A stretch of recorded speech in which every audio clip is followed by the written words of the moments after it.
Bon, alors moi je m'appelle Eidel Gardiazabal, je suis députée socialiste espagnole et je suis la coordinatrice en budget de tout le groupe socialiste. Nous sommes membres du comité de budget, donc tous les jours on doit prendre des décisions sur où on va investir les fonds des citoyens européens. Et en plus, on est du Portugal, de l'Espagne et de la France, donc aussi on a des territoires et des régions en outre-mer ou ultra-périphériques. Et on voulait voir sur place comment est dépensé l'argent européen et surtout comment on peut améliorer la relation entre les territoires et là où on prend les décisions et quels sont les programmes qui fonctionnent le mieux, comment on peut changer ceux qui ne fonctionnent pas très bien. Mais écoutez, la Réunion, c'est déjà une partie de l'Europe, mais en plus, elle a la spécificité d'être une région ultra-périphérique. Donc, on pensait que c'était bien d'aller sur place, de voir quelles sont les spécificités, comment on peut aider toutes les régions ultra-périphériques à se retrouver dans les règles générales européennes, les besoins concrets des régions ultra-périphériques. On savait qu'à La Réunion, il y avait beaucoup de projets européens qui étaient financés et qui d'ailleurs marchaient très très bien. On a fait une visite magnifique parce que tous les projets vraiment ont des résultats très positifs. Donc si on est là, c'est parce qu'on a trouvé que c'est vraiment important d'être là. Mais avec le Covid-19, avec le dérèglement climatique, on voit qu'on est dans un monde de plus en plus global, de plus en plus interdépendant.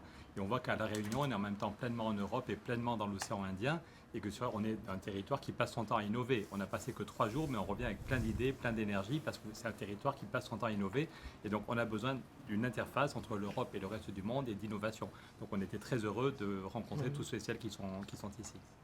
Les décideurs, pour répondre à votre question, sont les décideurs locaux, parce que c'est les décideurs locaux qui ont une ambition pour cette île. Et donc, ce que les fonds européens font, ce n'est pas imposer des projets ou des ambitions, c'est d'entendre les régions pour savoir ce qu'elles veulent. Mais pour nous, ce qui est vraiment urgent, c'est la question de la transition climatique, de la transition digitale et de la cohésion sociale. On peut dire que ces 3 dimensions ensemble sont le noyau dur de nos priorités et c'est autour de ces priorités que tous les projets et les financements européens doivent être utilisés. Donc on voit déjà qu'il y a des financements européens qui sont très utiles et très bien utilisés. Quand on voit le téléphérique, en 2 ans, il y a plus d'1 600 000 personnes, je crois, qui ont déjà profité de ce téléphérique. Mais est-ce qu'on est capable d'en faire d'autres? Hier, on était sur la route, on a vu des gens qui font 1h30 dans les bouchons tous les matins pour venir à Saint-Denis. Et c'est pour eux, pour leur confort de vie, pour la planète, pour plein de raisons, c'est stupide que des milliers de gens soient dans les bouchons. Donc est-ce que l'Europe est capable de dégager plus de moyens? On se bat tous pour avoir une taxe sur la spéculation, pour avoir plus d'argent au niveau européen. On a entendu les gilets jaunes. Ce n'est pas ceux qui gagnent 1 000 ou 2 000 par mois qui doivent être taxés.